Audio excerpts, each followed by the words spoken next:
इसका मतलब है कि सारे सन के चारों तरफ रिवॉल्व कर रहे हैं, जैसे पृथ्वी भी देखिए घूम रहा है। आइए सोलर सिस्टम को देखते हैं। पहले सोलर सिस्टम कितने होते हैं, पहले थोड़ा थोड़ा बेसिक चीजें। सोलर सिस्टम में कितने ग्रह हैं हम लोग का? कौन कौन है? कौन कौन है? हाँ वेरी गुड। थोड़ी एक चीज बता देते हैं पहले, इसके बाद आप लोग याद रखेंगे। सोलर सिस्टम में टोटल हमारे 9 ग्रह पहले थे, लेकिन प्लूटो को हटा दिया ग्रह की श्रेणी से क्योंकि सबसे छोटा था।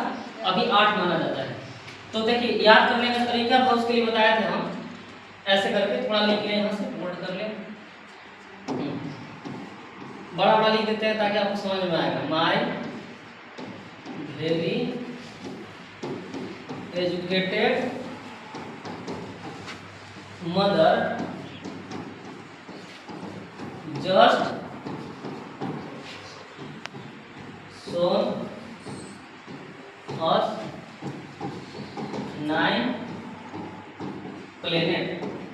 याद करने का ट्रिक है, क्या होगा? जो पहला पहला लेटर है ऐसे पहला पहला उसको ले लेंगे। My very educated mother just shown us 9 planet. ये हो गया 9 ग्रह। जैसे देखो Mercury, Venus, Earth, Mars, Jupiter, Saturn, Uranus, Neptune और प्लूटो।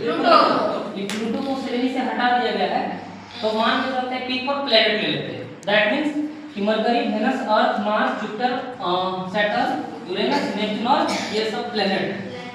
तो ये तरीके हैं याद करने के लिए, लेकिन अब समझते हैं इसको लैब करके कि हम क्योंकि आप ये चीजें देख रहे हैं, इस चीज को हम हटाए यहाँ से, ये तरीका होगा याद करने का। लेकिन YouTube में थोड़ा सा अगर हम देखेंगे तो मिलेगा आपको 9 प्लैनेट कैसे रिवॉल्व करते हैं। थोड़ा सा YouTube की ओर आते हैं। सोलर सिस्टम को घूमते हुए दिखाएं या रिवॉल्व करते हुए। जैसे हमारा ये सोलर सिस्टम है, थोड़ा सा दिखाते हैं।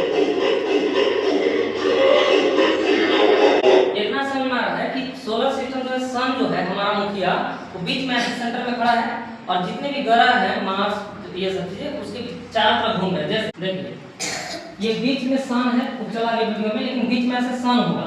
क्या है? सन। चारों तरफ ऐसे ऐसे ऐसे घूम रहा है ना। चलिए लैब करके हम आपको दिखाते हैं। थोड़ा सा मेरे पास है सोलर सिस्टम का एक प्रोडक्ट, जिसको लैब करके हम आपको दिखाएंगे। ये है सोलर सिस्टम, सोलर मॉडल। क्या है? ये देखिए ये है सन जो सेंटर में है और ये पृथ्वी है, हमारा पृथ्वी जिस पर हम लोग रखते हैं। Very good. पृथ्वी पर ही जन्म क्यों संभव है? क्यों संभव है? क्योंकि यहाँ पानी, क्योंकि यहाँ पे जैसे मूलभूत चीजें हैं जो जीवन को चाहिए, लिविंग थिंग्स को। आइए हम इसको दिखाते हैं। देखिए ये सन है बीच में और ये घूम रहा है। इसका मतलब है कि सारे सन के चारों तरफ रिवॉल्व कर रहे हैं, जैसे पृथ्वी भी देखिए घूम रहा है।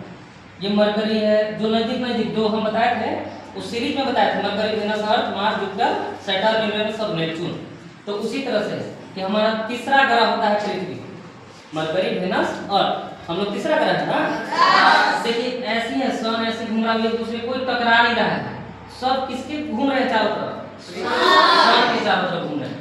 तो इस तरह से हम कहते हैं कि यहाँ पर विद्यालय में लैब करके बच्चों को दिखाने के लिए व्यवस्था भी किया गया है, जहाँ पे हर एक चीज को साइंस ऐसे रोचक विषय वस्तु है जहाँ पे हम बच्चों को लैब कर करके बता सकते हैं। यह एक सोलर मॉडल को आज हमने प्रस्तुत किया आपके सामने। मुझे विश्वास है कि आप लोगों को अच्छा लगा होगा और सीखने को भी मिला होगा। समझ में आया?